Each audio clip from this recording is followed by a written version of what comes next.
Assalamualaikum warahmatullahi wabarakatuh. Perkenalkan, nama saya Kafan Hafiza dengan NIM 24022016, mata kuliah pengantar coding. Jadi di sini saya akan menjelaskan mengenai cara penanganan input dan output dalam program. Input.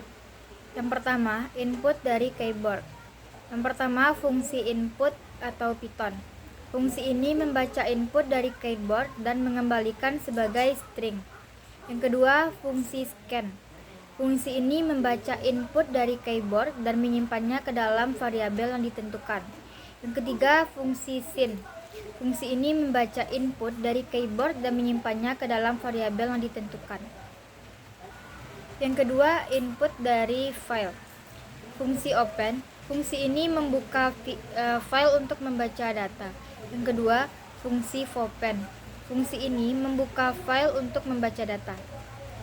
Yang ketiga, fungsi isTrem. Fungsi ini membuka file untuk membaca data. Yang ketiga, input dari argumen baris perintah. Pertama, argumen atau Python.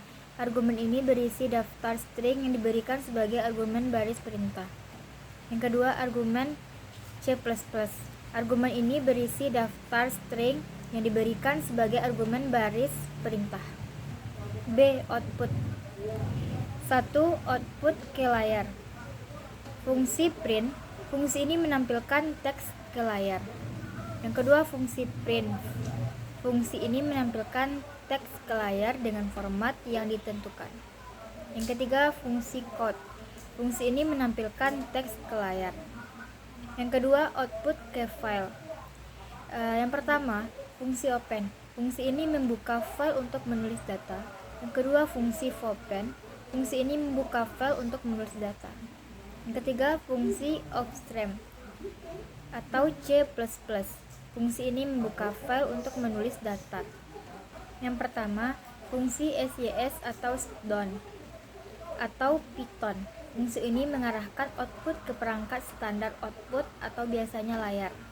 Yang kedua, fungsi stalled atau C per C++. Fungsi ini mengarahkan output ke perangkat standar output atau biasanya layar.